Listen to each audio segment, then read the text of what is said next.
The new Syrian authorities probably did not allow Russia to maintain a military presence in the country. The Russian armed forces are moving their S-300 and S-400 air defense systems abroad.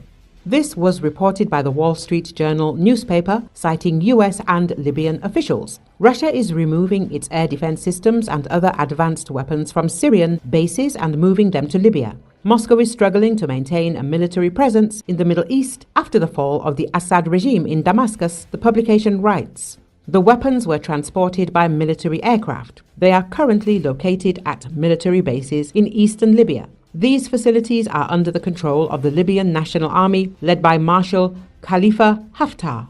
Russia is its strategic ally. Even before the invasion of Ukraine, Russia provided significant military assistance to Haftar's forces through the private military company Wagner.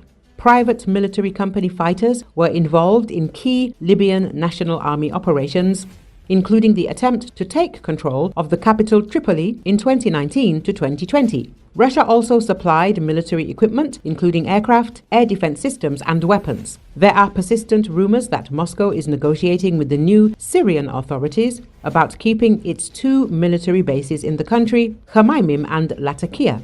However, there are doubts that relations will be mended. The attitude in Syria towards the Russians, who razed cities to dust with their aircraft, is extremely negative. Russian officials have denied their troops are leaving Syria and reported they were negotiating with the rebel opposition group, which led to the offensive that toppled the Assad regime and who are now setting up Syria's transitional government. British newspaper The Telegraph reported that Russia had reinforced runways and perimeter defenses at Libyan air bases, built new structures and delivered weaponry. Since 2014, Libya has been split in two, with opposing governments located in the east and west of the country. An UN-backed administration known as the Government of National Unity, or GNU, is in the west, and its rival, known as the House of Representatives, is based in the east, in Tobruk. The latter is supported by former warlord-turned-politician Khalifa Haftar, who controls various armed groups in this area. At various times over the last decade, each government has tried and failed to wrest control over the other, but the conflict is currently stalemated, resulting in shaky security. Over the past few years, these Libyan factions have been locked in a stalemate that has kept their country largely free from major conflict, but that has depended largely on two foreign powers with significant military forces on the ground, Russia and Turkey. Frederick Were, a senior fellow in the Middle East program at the Carnegie Endowment for International Peace, said DW, if Russia convinces Haftar to let it establish a more permanent base in Libya, this would present a major challenge to NATO. The Russians have wanted a naval base in Libya for several years now, and the Americans' main policy objective in Libya for the last 2 years is to prevent this. Wolfram Lacher, a senior associate and expert on Libya at the German Institute for International and Security Affairs, explained, up until now, Haftar has always tried to balance different foreign supporters against each other to avoid becoming dependent on a single one. So current events put Haftar in a very difficult position, Lacher said.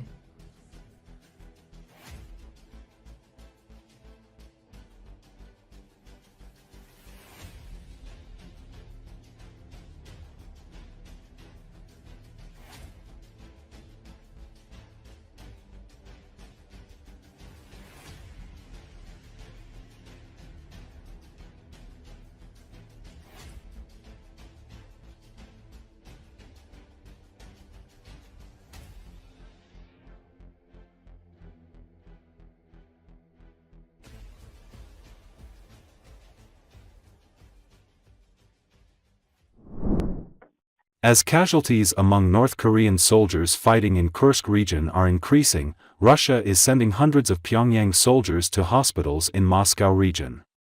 According to an audio recording obtained by Ukraine's SBU security service, over 200 injured North Korean soldiers have been brought to Moscow. In its official Telegram channel, the SBU has published a phone conversation between a Moscow hospital nurse and an unknown man. In the audio, the nurse of one of the hospitals revealed that over 200 North Korean troops have been brought to Moscow in trains, around 100 soldiers yesterday and 120 today. The nurse complained that the North Koreans were given special treatment in the hospital and allocated special rooms. She also spoke about the difficulty communicating with North Koreans due to the language barrier. The recording emerged a day after Ukraine revealed on Tuesday that over 100 North Korean soldiers fighting alongside Russians were hospitalized in Russia's Kursk region in the past few days. In addition, the 8th Division of the Ukrainian Armed Forces Special Operations Forces claimed that 50 North Korean servicemen have been killed and 47 others were injured in the hostilities in the past few days. Это положили, слышишь, что? Положили корейцев к нам в госпиталь. Ты мне говорила. Ну, я тебе говорила, что должны положить. Положили. Положили. Сегодня за Курским я бортом еду.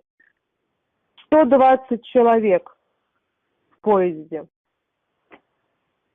Лариса мне говорит, как ты поймешь, что им надо обезбол сделать? Я говорю, никак, блядь. Орать будут, значит и болит, блядь. Как я... Ну да. Что, элитные, что ли, они, эти корейцы? Освобождаем для них какие-то определенные палаты, блядь, и что?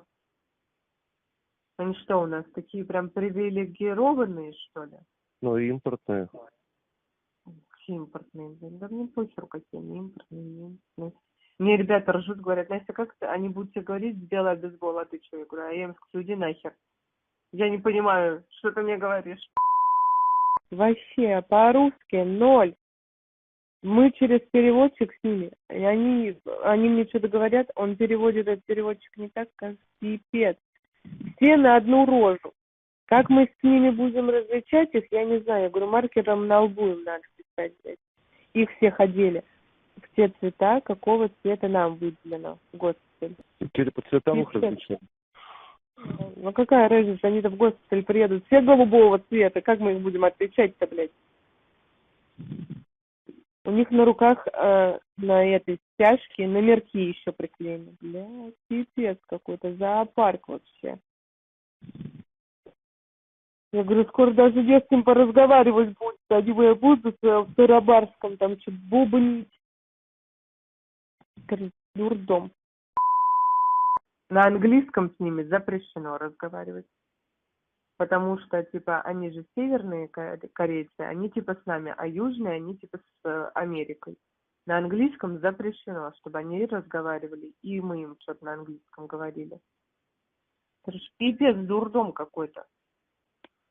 Считай, вчера поезд был.